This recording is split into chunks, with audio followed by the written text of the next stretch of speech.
We need to talk about metaphors for love. I mean, usually it's all fire, passion, maybe an ocean. Something heavy. Something heavy, yeah, something you can see and feel and get swept away by.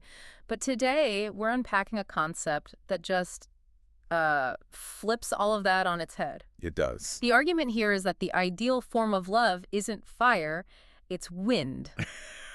Yeah, it's definitely a pivot from the usual greeting cards. But if you actually sit with it for a minute, it starts to make a lot of sense. Does it? Well, think about it. Fire consumes. Rocks are just static. Hmm. But wind is defined by its movement and, maybe more importantly, by its transparency. Okay, see, that's the part that tripped me up at first. Transparency. The core idea here is be present, yet unseen. Right. Which sounds poetic, sure, but let's be real, it's also kind of terrifying. We live in a world where if you didn't post it, it didn't happen. Oh, absolutely. And now this deep dive is telling us that true love shouldn't be seen, caught, or counted. It creates a lot of friction with our modern egos, doesn't it? But think about the physics of it. You can't catch the wind. If you try to trap wind in a jar, it stops being wind. It just becomes stagnant air.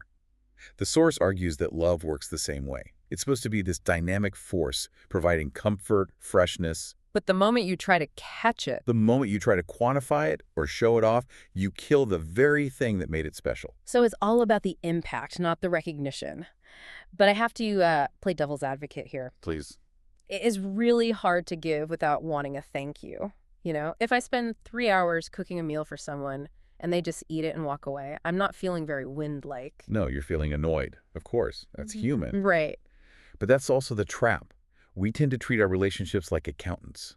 I like that. I did the dishes, so you owe me a back rub. Yeah. I listened to your rant, so you owe me your full attention later. You start keeping score. Exactly. And as soon as you start keeping score, that's not love anymore. That's a transaction. The wind blows regardless of gratitude. It doesn't wait for you to say thanks before cooling you down. It just blows. That's its nature. That is a brutally high standard. Striving for pure transparency. It suggests a heart that doesn't need to be seen is actually more radiant. But okay, let's move to where this gets messy. Because we aren't perfect, we aren't pure wind, we have egos, and this analysis has a perfect visual for that. Sand. Right. This is the impurity. So imagine that nice cooling breeze we were just talking about. Now imagine throwing a handful of sand into it. Yeah, suddenly that refreshing breeze stings, it hurts your eyes, it's awful. Exactly. The force is the same.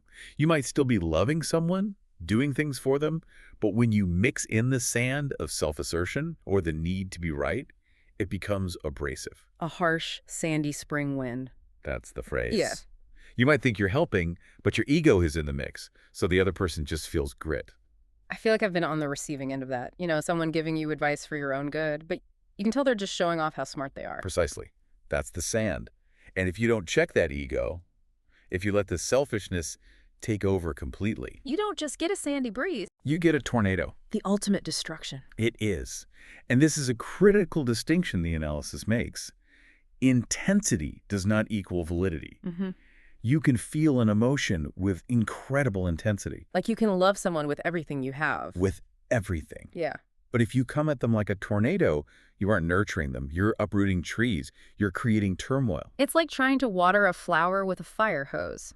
You might really, really want that flower to grow, but you're just flattening it. That's a perfect analogy. Yeah. The delivery matters just as much as the intent. Okay, there's one last pill to swallow here, and I think it might be the hardest one. It's about what happens when the love actually works. Let's say you are the wind. You help someone. They grow, they succeed.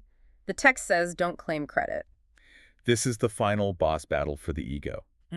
If your love bears fruit, say you help a friend get sober, or you support a partner through a degree, the instinct is to say, I did that. Look what I built. That's my success. Right. I fixed him. But if you were truly being the wind, you were just the catalyst. You provided the environment for growth, but you don't own the tree. Viewing someone else's success as your personal achievement is just another form of that sandy wind.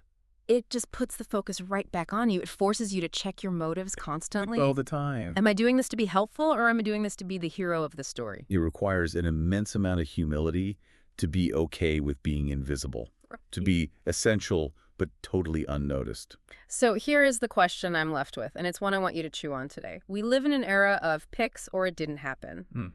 But if true love is meant to be unseen, uncounted, and uncredited, Are the acts of love we broadcast the ones we post about, or even the ones we keep a mental tally of? Yeah. Are they actually acts of love at all, or are we just blowing sand in everyone's faces? Thanks for listening to this deep dive.